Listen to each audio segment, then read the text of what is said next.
Once again, you're welcome to OWAN West Decide 2026. This program is brought to you by Owan Entertainment TV with the team, your voice, your choice, your Owan West. My name is Jamie Shaka. This section is dedicated to giving the people of Owan West direct contact with their candidates.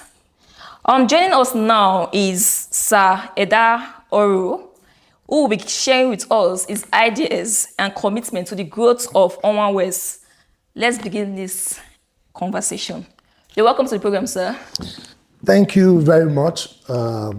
First and foremost, let me commend this program.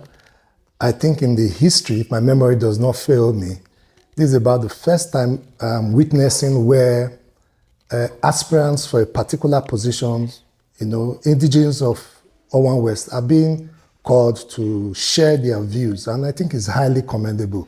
So on that note, I commend your Owan TV and Entertainment. Having said that... Thank you very much, sir. Yeah. Please, can you introduce yourself and what inspired you to run for this race? And what makes you feel you're different from other aspirants? Okay. First, my name is ENAHORO AIKPOKPO, KSA. I'm a Knight of St. Christopher's of the Anglican Communion. I'm from Abiosi community. That is Ward 5 political delineation. I'm married. I have children, 4 lovely children. Oh. I'm an agripreneur. I'm an agricultural economist by profession. My journey into politics, the foray into politics, started about 15, 16 years ago. Okay, I haven't achieved what I would call personal growth in career. I thought it was time to also give back to my society. So I journeyed into it. I have been into the political scene, like I said, about 15, 16 years ago. And I have seen the need, of our people in Owan West. Okay. If you go by history, Owan West used to be what you call the political hub. Not just the political hub, even the public servants, the civil servants, the top civil servants, dating back as Midwest, Bender State and Edo State. They were largely people from Owan West. We were the brain behind development, but somehow it nosedived, and it picked me, and I said, okay, let me see what I can, do, how I can assist my people and contribute my own little quota. All right. Thank you very much for that. Now let's talk about your vision and priorities for Owan West. So what's your vision for Owan West in the next 4 years? What's your plan for Owan West in the next 4 years? Let's start with the vision. I'm going to keep it simple. What I want is a safe, educationally and economically viable local government. Oh. And it's achievable. Okay. So what are your top 3 priorities if you are being elected as a chairman of Owan West? First will be security. Okay. Agriculture. We are an agrarian society. We must maximize the benefit of agriculture. And of course, no society thrives without education. All right. So how will you plan to impact on all the Ward 11 that we have in Owan West? We have 11 wards in Owan West. So what's your impact? Okay. First off, what I prefer to do is what I call a needs assessment. Okay. Each community has what you call a priority need. Okay. Okay? So you would engage. Though I have done that, I have done an independent engagement. I know practically what Ward 1 needs, what Ward 2 needs, down to Ward 11. Okay. But it's also better when you have, an engagement with the indigenes themselves. Let them tell you what they think is their main priority, aside from what you want and your vision for the local government. I can give you an example now. Obviously, where I come from now, we need water. Water, since I was born, it has been water, water, water. If you sink a borehole today, it goes bad tomorrow. But I think that is due to lack of maintenance. Okay. But I'm just telling you that one of the things I know that my own village obviously needs is water. Okay. All right. So can you give us a specific example of how you intend to achieve your vision? Okay. Thank you. The local government is not as funded as I've been in local government before. I served as a supervisor, okay, in the Department of Health and Environmental Sciences. Yes, okay. So I've been to the council before and I know how it works. There are scarce resources. Okay. But I also realize that part of the problems we have is that most persons who have had the opportunity to be elected don't think outside the box. You must generate wealth. What I found out is that most times, most elected people just wait for what they call the federal allocation. But you see, like I said, that money is scarce. It can barely satisfy, the needs and wants of the people. There are things to be done. There's infrastructure. Like I said, there's security. There's improving agriculture. There's health. Yeah. Okay? Roads, we practically don't have roads. Most of our roads are even earth roads, yet we cannot maintain them. So you must think outside the box. I'll give you an example. Upscale, small and medium scale. Like I said, we're an agricultural society. Why don't we create agricultural hubs? I'll give you further examples. In Sabogida, there's what you call a plantain market. Yeah. But the market is in tatters. People come there, and I tell myself every time, if you have a holistic plan, build the market to standard, create it and make it an agriculture, a plantain hub. People know that, once you go to Sabogida market, this plantain market, let me say on a Thursday or on a Tuesday, you are sure to meet plantain. You're going to have people coming. And when people come, you are going to have jobs created. You are going to tax the people. Definitely. Okay? Because the trucks, the people that will come, there will be levies paid. It's all about wealth creation. Okay? You do that. Eme has rice. Why can't you partner? I know a couple of persons who are running a rice farm in Eme. The council can partner with them. Okay? I know one complaint the other day that I think they had some machines from China, but is having issues setting it up. The council can, and like I said, create a hub for it. And then, these are things that will bring more investments into the place. Yeah. And of course, more investments means more funds. More funds mean more funds for the council to be able to achieve what you want to do. Okay. Let me quickly add something else. Most of our farms, the roads are bad. And what that means is that now you want to bring plantains from the farm. You see boys loading bikes, loading dozens of plantains. Apart from the health risk, it's not even tenable. Yeah. If you create access roads, do you understand, to those farms, the major outlets into the farms, you are going to make accessibility. You are going to also, by that, the food is going to be cheap. The products, the farm produce. It's simple. All right, thank you very much. Let's talk about some development, infrastructure, and economy. Understand that development and infrastructure are always important to the people. So let's hear your plans. What are your plans to improve infrastructures such as the road, water, and electricity in Owan West? Okay, thank you. Even though I've hinted a bit on that, but let me re-emphasize. Let me start with the roads. Part of the things I intend to do is what they call PPP, Public-Private Partnership. If you look through the whole of Owana, I doubt if there is an interlocking molding machine factory. Why can't we create roads using interlocking? It's all modern technology. Okay? Now, like I said, most of our roads are earth roads. But you see, you can engage, do you understand? You can partner a company, all right, to have your interlocking ties done.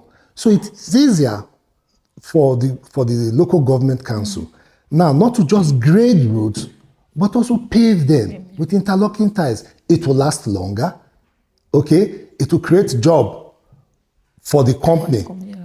Do you understand? Which the council also partners. Do you understand? Yes. Road is very critical. It's a critical infrastructure. You need roads because without accessibility, every other thing, becomes difficult. Then, issue of wealth generation, like I said, you if you encourage small and medium scales, if you check now which companies are here in Owan West, what you probably have, apart from SCAF, which is a rock blasting industry, the other business I see here are hotels, maybe for tourism springing up. But would people come if you don't have security? They won't come, okay? So we must upscale our small and medium industries. We must encourage them. The council can loan out soft loans, okay? Look at viable businesses, and say, okay, we can do this. Like I said now, we see a lot of hotels now beginning to spring, but people won't come if there's no security. What are my plans for security? I have been around long enough to know that it's not just enough to have to just say, we employ vigilantes. Yeah. What are their training? What are their manpower? What are their equipments? What are the hardware? What I intend to do is have a very robust security architecture. Okay. It's going to be headed by a retired police officer of note. All right? Okay. Now you're going to employ, look, Owan West is blessed. I call Owan West a one-line local government. We know practically everybody. So you're going to select able-bodied youth. Do you understand that? With track record of integrity, do you understand, and accountability, to be recruited into these places. You are going to give them proper training. I tend to have what you call proper offices, one stationed in Nazis 1, one stationed in Nazis 2. Okay? Where, like I said, it will be run like a proper organization, not just bunching people together. Yeah. Yes, people might say, okay, where are you going to seek funding for it, which is critical? I tell people, simple. Create a security trust fund where both the council and well-meaning sons and daughters of Owan West will pitch in. That will save you money in running the security organization. Now, how do you get your people to donate money? Because trust is a scarce thing. Very. I tell people what you need to do, create a policy framework that ensures that the chairman does not have access over the spending. Okay? He can oversee this organization, the security organization, but access to spending, take it away, divest it from the chairman's power. And people will know that, okay, that means the man is not interested in looting our money. They will contribute. And when they begin to see results, it will grow. I've seen security trust fund work. I was in Lagos, so I saw a template there. And that is what I intend to replicate. Because like I said, security is extremely key, to having a safe environment, to having an economically viable environment. Because that is when people will come, when they know that your community is safe. Okay. Which project will you focus on first and why? Well, like I said, it's not just going to be which project, because I believe each community has its priority needs. Okay? I just gave you an example that, like in Aviosi, water has been one of our major challenges. And I see, if I can count offhand, I can tell you we have about, in Aviosi New alone, not even, okay, Aviosi Road and Aviosi New, we have nothing less than almost 8 boreholes. I doubt if anyone is functioning. I mean, supposedly public boreholes. So the ones functioning in Aviosi are those that are owned privately. So why won't you resuscitate those ones? And they are well reticulated. I can assure you, if you fix those boreholes, upgrade them, not the analog, use solar and everything, I'm sure Abiosi's water issue will be gone. Ditto for other places. Like Uzeba now, I can tell you part of Uzeba's issue, especially as it's expanding, they don't have roads. Okay? So you create, roads for them. So it's going to be each community with their priority needs. I don't want to just do a lump sum. Okay? Of course, there's the general what you want to do. You want to take care of education, you want to take care of agriculture, you want to take care of health. But then you must prioritize with each community. Okay. So how will you work with the state and the federal government to achieve these goals?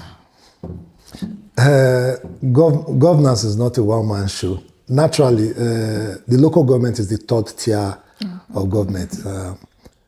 It's closest to the people.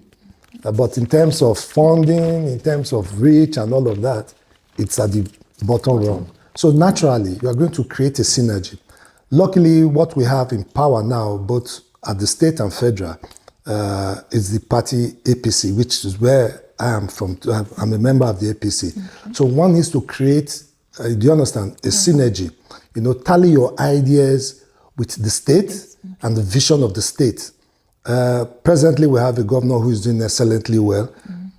So it's one of the things that has encouraged me to want to run for this council election, so I can tally my own ideas with him, you know, and cascade it down to the local government. So naturally, you must create a relationship, and it has to do with your, you know, what your ideas and your interpersonal skills.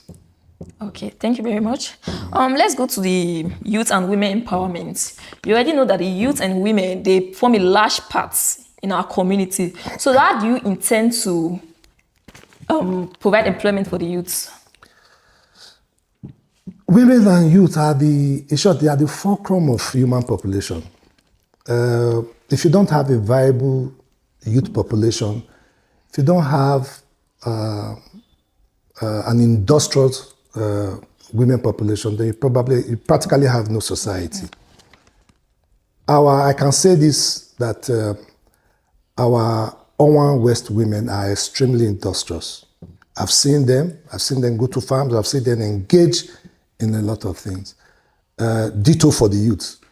Like I said, when I mean small scale, you understand, and medium industry, the hub is going to be this demography of people, that is the women and the youths. Most times, women, you know, they are commercial oriented. Yes. They do market and all. Create a soft loan. Create a base, take a data, have a database, do an assessment, look at what they do. Do you understand? The business they run, and how you can create a soft loan for them. It doesn't necessarily, see, let me explain governance. It doesn't necessarily mean that this money must come from the council. Okay. The council can stand as a guarantor with the Bank of Industry to say, okay, so number of women, they engage, do you understand, in so and so trade. And as a guarantor, you know, the council guarantee the funds, they can get easy access, easy loans, soft loans that will not be detrimental or inimical to the business they run. Okay, that is for the women. For the youth, like I said, whatever business you do, legitimately, whatever business you do, and the council looks into your proposal, we will definitely support. We will definitely support. I also have a scheme where I also want to, at every end of the month, look at, you know, what you call our technicians, you know, the skilled workers, you know, do like a random, you get assistance from Ward 1 to 11, okay? Those who are into welding, those who are into carpentry, you know, all sorts, you know, skilled workers, and see how you can, you know, assist them. Like I said, you see, once you have a hardworking, committed professional, and you pump in more money after doing an assessment of what he does, the business will naturally grow. You know, and like I said, once we encourage and impact on these small and medium scale industries, you are going to have jobs created. All right, thank you very much for that. The next section is health and education. Health and education are the backbone of every society. So let's hear your plan in this area. What was your plan to improve the healthcare facility and services in Owan West? Like I said, I was a supervisor for health and environmental services. One of the things I realized that we lacked was that we didn't have doctors. We have hospitals, just like we have schools. But let me deal with the health sector. We lack doctors. I'm certain that if we go through the entire Owan West in the public hospitals, I doubt if you will find more than 3 doctors. And that's a screaming shame. I think most often than not, the council shies away from it, maybe because of the enumerations of doctors. But you can always walk around it. They are coppers. They've graduated as doctors. They are medical officers. We can partner with IRWA. When we were in the council some years back, we did that. Partnered it with IRWA. So we had their doctors, we had their professionals coming to Michael Modu to assist and also train our people. Okay? So what we need to do is that we will ensure that proper personnel, in terms of infrastructure, I think we have hospitals, we have public hospitals, okay, around the place. If you ask me, we have hospitals enough to cater for the people, but it is the manpower that lacks. It's not, I'm not talking of auxiliary nurses. They have their own use, but they are limited in knowledge. So there are certain things they can assist. So you must have the proper professionals.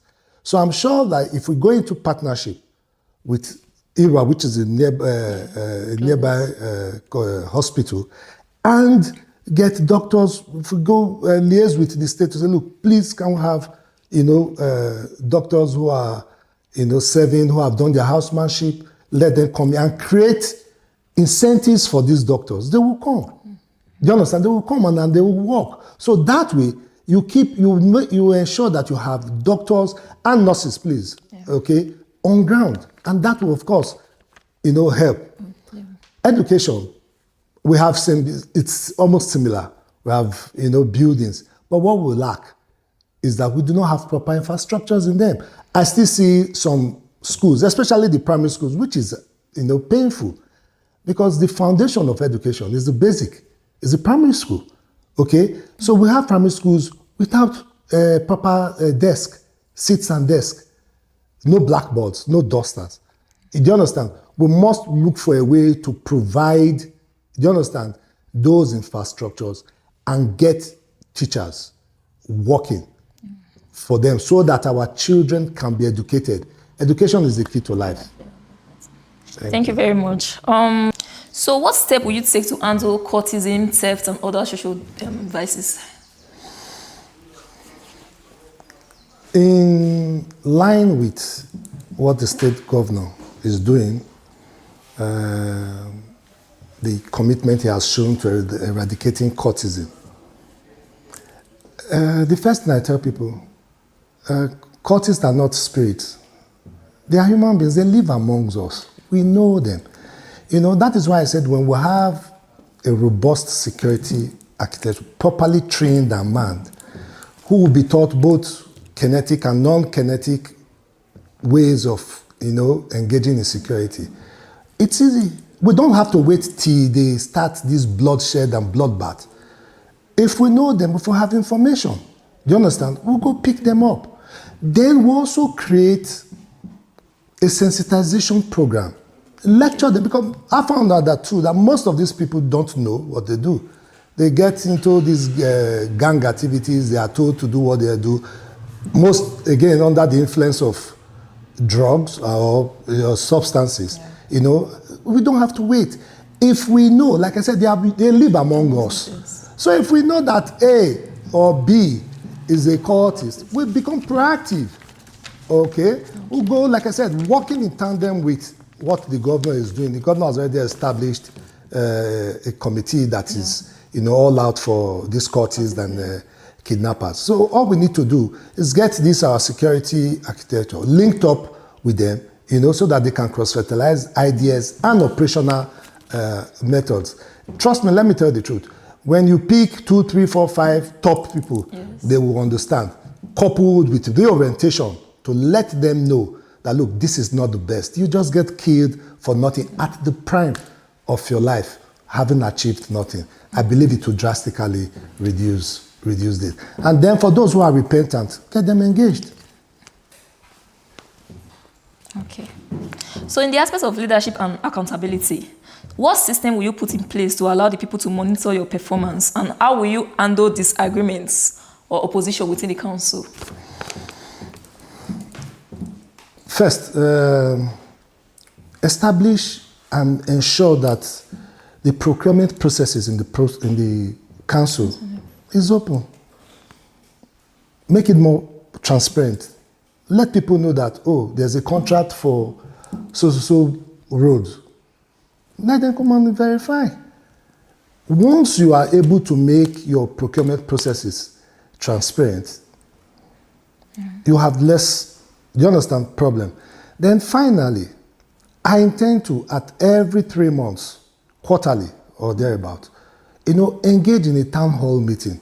Okay. Let people come, interface with you. Do you understand? Let them be able to speak to say, oh, you started so and so road, you have not completed it. Or you promised you were going to do, you were going to put a school here. What is happening? When you have an interface and people know that they can, checkmate you, you are accountable to them, it will even put you on your toes. Because if you know, 3 months' time, I had promised so and so people that I was going to build a school. I haven't built it. Nobody tells you what to do because you are going to. Yeah. Do you understand? Be accountable to the people. But the first thing is that the procurement process in government must be transparent. Let people have access to it. Yes. Okay. The last session, your commitments, as we round up, let's hear your final words to the people of Owan. So if you are not elected, how will you still contribute to the development of Owan West? I don't need to be elected to contribute. I've been contributing my quota. It's just that when in government, it gives you a broader platform. So elected or not, I won't fail to contribute. Okay. I'm an indigene of IBOC. I've always been. We contribute. We partake in community development. In short, I have a history because my father was also somebody who was a community builder. He was actually president of IUF, president of IBC Development Union. I'm sure that was those were the times I had, the dreams of giving back to society. So elected or not, I would definitely contribute. So what message do you have for the people of Owan West as they prepare to decide 2026? They gave me an opportunity to run on the platform of APC to 2003. I don't want to go into what happened then, but I know that I won that election, but it is past. And I believe that if they give me the opportunity, I would, the trust they reposed in me in 2023, they should do same for 2026. Because like I said, I have been a part of the people, okay? Those who have interacted with me to a larger extent knows my vision and dreams for the local government. And they can vouch for my person, my integrity, and the vision, like I said, which is most critical. I truly want Owan West to be among the local governments that they can count on and say, this is a local government to reckon with. Unfortunately, our rating now, it's not impressive, I can tell you that. Yeah. Thank you very much. All right, thank you so much, sir, for your time. Thanks for sharing your goals and vision to the people of Owan West. Okay, to the viewers out there, democracy lies in your hand. Go out there and vote wisely. Choose your candidates wisely. See you next time. Thank you very much. Thank you very much, sir.